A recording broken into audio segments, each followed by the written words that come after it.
Nous sommes le mercredi 23 juin 2021. Nous fêtons Saint Zacharie et Élisabeth, parents de Saint Jean-Baptiste, Saint Joseph Cafasso, prêtre de Turin. Bonjour à toutes et à tous. Merci de nous rejoindre sur Cathol TV Gabon pour notre nouvelle édition d'information. Tout de suite, les titres. Aujourd'hui, comme il est de tradition, le mercredi, Magistère universel, audience générale du Saint-Père pour qui l'Esprit Saint œuvre à chaque époque de l'Église. Dans le magistère local, interview de l'abbé Pierre Zatouli à la rédaction de Cathol TV Gabon pour sa 36e bougie. Toujours dans l'archidiocèse de Libreville, épreuve sportive du baccalauréat session 2020-2021 au lycée Bessieux. Et dans ce journal, notre équipe de reporters a rencontré pour vous, en cette fin d'année scolaire, les proviseurs de l'Institut Immaculée Conception et du lycée Bessieux de Libreville. C'était tout pour les titres, leur analyse dans quelques instants. Magistère universel. Dans son audience générale de ce jour, le Saint-Père rappelle que l'Esprit Saint œuvre à chaque époque de l'Église. En méditant sur la lettre aux Galates de Saint Paul, le pape François a loué l'œuvre évangélisatrice de Paul et mis en garde contre certains prédicateurs qui se présentent comme uniques détenteurs de la vérité. Aujourd'hui, ne manque pas des prédicateurs qui, en particulier avec les nouveaux moyens de communication,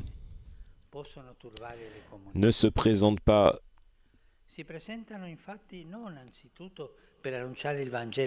peuvent perturber les communautés. Ils ne se présentent pas tout d'abord pour annoncer l'évangile de Dieu qui aime l'homme dans Jésus crucifié et ressuscité, mais pour affirmer avec insistance, en vrai gardien de la vérité, quelle est la meilleure façon d'être chrétien. Ils affirment avec force que le vrai christianisme est celui auquel ils sont attachés, souvent identifié avec certaines formes du passé, et que la solution aux crises actuelles est de revenir en arrière pour ne pas perdre l'authenticité de la foi. Aujourd'hui encore, comme alors, il existe la tentation de se refermer sur certaines certitudes acquises dans des traditions passées. Et comment pouvons-nous reconnaître ces gens? Par exemple, un des traits de leur façon de procéder, c'est la rigidité. Devant la prédication de l'Évangile qui nous rend libres, joyeux, eux, ils sont rigides. Toujours la rigidité. On doit faire comme ça, comme ça, comme ça. La rigidité, c'est justement de ces gens-là dont on parle. Suivre l'enseignement de saint Paul dans la lettre aux Galates nous fera du bien pour comprendre quelle route suivre. Celle indiquée par l'apôtre est la voie libératrice et toujours nouvelle de Jésus crucifié et ressuscité. C'est la voie de l'annonce qui se réalise à travers l'humilité et la fraternité. Et beaucoup de prédicateurs ne savent pas ce qu'est l'humilité et la fraternité. C'est la voie de la confiance douce et obéissante. Et beaucoup de prédicateurs ne connaissent pas l'obéissance. Et cette obéissance, cette voie va dans la certitude que l'Esprit Saint œuvre à chaque époque de l'Église. En dernier lieu, la foi dans l'Esprit Saint présent dans l'Église nous fera avancer et nous sauvera. Magistère local. La session baccalauréat épreuve sportive 2020-2021 est effective. Ce matin, au collège Bessieux et dans bien d'autres centres, ont eu lieu l'organisation effective des épreuves sportives comptant pour la session du baccalauréat 2020-2021. Nos reporters ont tendu le micro à M.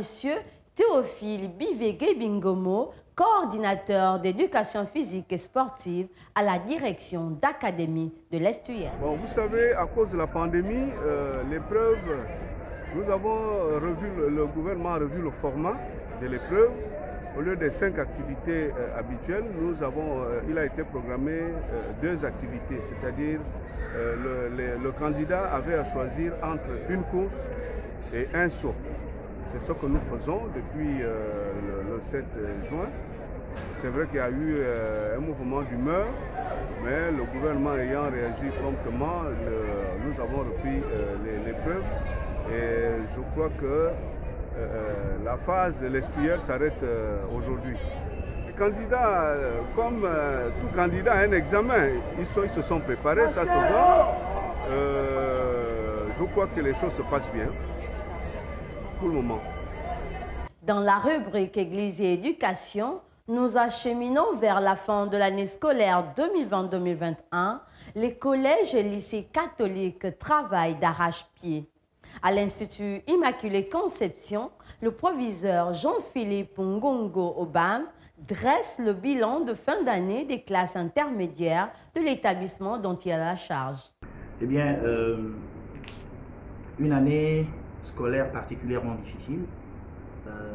Difficile parce que elle se trouve dans le prolongement de l'année 2019-2020, elle-même qualifiée d'année Covid. Et cette pandémie qui a ébranlé le monde entier n'a pas manqué d'avoir des soubresauts dans notre pays et tout particulièrement à l'Immaculée Conception. Et nous avons entamé cette année scolaire, comme tout le monde le sait, avec un engagement pédagogique à minima, avec donc des réductions en termes de temps de travail en présentiel qu'il fallait, au dire des autorités de la tutelle, compléter avec le travail en distanciel. Mais évidemment, tout ceci nous imposait d'avoir certains équipements pour pouvoir faire travailler nos élèves en distanciel, non seulement quelques équipements, mais aussi des stratégies. Des stratégies pour permettre que les enfants, pendant qu'ils n'étaient pas en classe, aux heures qui d'ordinaire sont des heures de classe, eh bien, puissent malgré tout travailler. À l'Immaculée Conception, nous avons pu faire ce travail, non sans difficulté, parce qu'effectivement, il y avait beaucoup de difficultés, mais nous avons simplement réussi à faire en sorte que progressivement, on puisse améliorer le temps de travail de nos apprenants. On est parti de 18h à 25h, puis de 25h à plus de 30h, et quand on est passé de 25h à plus de 30h, on était au mois de janvier. C'est seulement à partir de là que nous avons véritablement pu retrouver notre vitesse de croisière et nous avons pu faire, je le pense, un travail suffisamment commode qui aujourd'hui peut être évalué à peu près 80 à 85%. Il faut dire que ça n'a pas été simple. Ça n'a pas été simple pour les apprenants. Ça n'a pas été simple pour les enseignants parce qu'il fallait s'adapter à ce contexte-là, à ce contexte compliqué où chaque situation nous imposait une réflexion et chaque situation nous emmenait à voir si on ne pouvait pas s'améliorer. Mais dans tous les cas, nous avons pu organiser la pédagogie de façon à faire en sorte qu'il y ait des devoirs communs et des compositions pour tout l'établissement. C'est une habitude à la maison, les compositions, et nous n'avons pas laissé tomber cette stratégie parce que nous savons que c'est depuis toujours une des méthodes qui font l'Immaculée dans l'efficacité des résultats en fin d'année. Nous restons toujours sur la perspective éducation dans notre ordre d'enseignement, cette fois au lycée Bessieux. Nos reporters ont rencontré le proviseur du dit établissement, Madame Cindy Gertrude Mangama. Bon, je vais d'abord commencer par préciser que cette année, c'était une année difficile aussi, compte tenu du contexte dans lequel nous sommes, le contexte sanitaire qui est marqué par la pandémie. Donc le grand défi pour nous, c'était non seulement d'assurer les enseignements aux enfants, mais assurer la sécurité de la communauté éducative. Donc nous avons travaillé de telle sorte que les enseignements se fassent et que toute la communauté soit en bonne santé. Ce n'était pas facile, mais nous sommes quand même arrivés. Parce que quand on regarde les rapports de Covid, nous avons pratiquement eu deux cas Covid positifs. Donc c'est déjà bien pour nous. On a travaillé et c'était difficile au début parce que le nombre d'heures que l'éducation nationale avait affecté à chaque discipline n'était pas suffisant. Donc c'était pas suffisant. Mais après, à partir du 14 décembre, il y a eu une autre réorganisation. Donc nous sommes passés de 18 heures de cours par semaine à 32 heures de cours, ce qui nous a permis d'avancer dans les programmes. Donc, nous sommes là presque à la fin de l'année et ce sont les élèves de terminale, de seconde et de première qui auront les bulletins le 3 juillet. Le 3 juillet. Donc c'est cette période-là, c'est la période des dernières activités pour la distribution des bulletins. Donc les profs sont en train de saisir les notes. Après la saisie, ils sont en train de faire émarger les bulletins de notes aux élèves parce que l'objectif c'est 0 réclamation. Donc il faut que l'enfant il marche, hein, qu'il atteste, qu'il reconnaisse que c'est sa note. Donc pour qu'à la fin de l'année, on ne vienne pas là refaire les bulletins.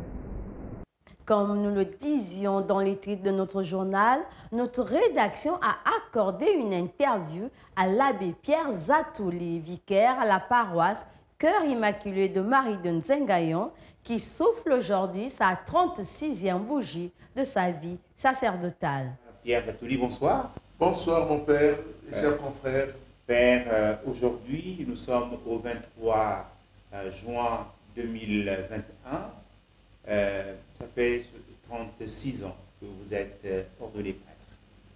Oui, par la grâce de Dieu, en cette année 2021, je fête 36 ans de sacerdoce aujourd'hui, le 23 juin, et je venais de fêter 63 ans, le 14 juin. Et là nous avons 63 et 36. C'est une inversion, je dirais, providentielle du Seigneur. Et je vous laisse à vous, journalistes et aux techniciens, statisticiens, de voir un peu dans les statistiques est-ce qu'il est possible de trouver, par exemple, entre 100 prêtres, une inversion aussi facile. Et même entre 1000 prêtres, que ça donnerait quel pourcentage. Donc c'est une proportion que j'attribue au Seigneur et comme don exceptionnel. Je l'en remercie. L'homme est une histoire sacrée, l'homme est à l'image de Dieu. C'est ce qu'on peut lire dans cette providence, effectivement. Merci. dans ce regard de Dieu. Merci. Et je voudrais parler avec vous faire parler sur le sacerdoce. Et partant du rêve, de votre rêve de devenir prêtre, comment est-ce que ce projet s'est senti en vous? Et la réponse, vous avez le livre. Le projet du sacerdoce, je crois que c'est d'abord un projet de Dieu. Moi, je le dis, depuis toute ma jeunesse, j'ai vécu dans une chorale. J'ai été formé comme jeune, j'ai été catéchumène et j'ai reçu tous mes sacrements. Et j'ai été envoyé dans une école catholique, l'école Saint-Augustin. Vous avez reçu tous vos sacrements, le mariage aussi. Parce qu'ils sont sept. J'ai reçu, tu as raison, puisque mon mariage, mon sacerdoce catholique ne me permet pas d'avoir un autre sacrement, puisque le sacerdoce catholique, pour moi, est un sacrement supérieur et suffisant pour moi. Donc vous avez reçu les sacrements, les chrétiens comme enfant, comme jeune. Effectivement. Donc j'ai reçu mes sacrements et je suis allé dans cette chorale et j'ai été formé dans un groupe de jeunes. C'est un peu comme le style CBAD, un groupe rigoureux mais bien et qui a façonné. Et là nous sommes où là? Et là nous sommes à Kinshasa. Donc ce groupe de jeunes, je présume. Le Bilingue Amwinda. Les enfants de la lumière. Les jeunes de lumière. Du cardinal. Il y a eu le cardinal Maloula qui a parrainé ça, mais il y avait Monseigneur Matondo Kwanzani qui était l'évêque de Mbandaka, à l'époque qui était le père initiateur et l'inspirateur de cela. Toujours dans le magistère local, le samedi 26 juin 2021, la paroisse Cœur Immaculé de Marie de Nzengayon sera en fête avec la célébration du sacrement de l'ordre en 2 degrés, le diaconat et le presbytérat. C'est le métropolitain de Libreville, Monseigneur Jean-Patrick Ibaba, qui présidera cette messe au cours de laquelle 6 ministres institués vont être ordonnés diacres et 8 diacres vont être ordonnés prêtres. Confions ces futurs diacres et prêtres à la mère du sacerdoce. Marie, mère de Jésus-Christ et mère des prêtres, reçois ce titre que nous te donnons pour célébrer ta maternité et contempler près de toi le sacerdoce de ton Fils et de tes fils. Sainte Mère de Dieu. Mère du Christ, tu as donné au Messie, prêtre, son corps de chair, par l'onction de l'Esprit Saint, pour le salut des pauvres et des hommes au cœur contrit. Garde les prêtres dans ton cœur et dans l'Église. Mère du Sauveur, Mère de la foi, tu as accompagné au temple le Fils de l'homme, accomplissement des promesses faites à nos pères. Confie au Père, pour sa gloire, les prêtres de ton Fils. Arche de l'Alliance. Mère de l'Église, au cénacle, parmi les disciples, tu priais l'Esprit pour le peuple nouveau et ses pasteurs. Obtiens à l'ordre des prêtres la plénitude des dons, Reine des apôtres. Mère de Jésus-Christ, tu étais avec lui au début de sa vie et de sa mission. Tu l'as cherché, maître parmi la foule. Tu l'as assisté, élevé de terre.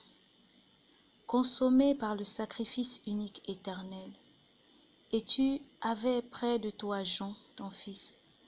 Accueille les appelés du Seigneur lors de leur premier pas sur leur chemin. Protège leur croissance, accompagne dans la vie et dans le ministère ceux qui sont tes fils, Mère des prêtres. Amen. Et maintenant, le saint du jour. Saint Zacharie et Élisabeth, parents de Saint Jean-Baptiste. Zacharie est descendant d'une caste sacerdotale, Élisabeth, parente éloignée de la Madone. Les 2 époux sont vieux quand ils sont touchés par la grâce d'attendre la naissance de Jean-Baptiste. Leur mémoire tombe la veille de celle de leur fils, précurseur du Messie. Saint Joseph Cafasso fut dans la ville de Turin du 19e siècle un formateur de prêtres saints, dont Saint Jean Bosco. Ce qui l'intéresse, c'est la figure du vrai pasteur avec une riche vie intérieure et un profond zèle dans le soin pastoral. Fidèle à la prière, engagé dans la prédication, il s'est également dédié à la célébration de l'Eucharistie et du ministère de la confession. À l'école de Saint-Alphonse de Liguori et Saint-François de Sales, il porta la miséricorde de Dieu aux prisonniers, surtout aux condamnés à mort dont il est le saint patron. Bonne fête à tous les Zacharie, Élisabeth et à tous les Joseph. Très chers téléspectateurs de Cathode TV Gabon, c'est ainsi que se referme notre édition d'information de ce mercredi 23 juin 2021. Nous vous remercions de l'avoir regardé. Rendez-vous demain à 19h pour notre Flash Info du jeudi. En route pour les 200 ans de notre Église, gardons la foi, l'espérance et la charité.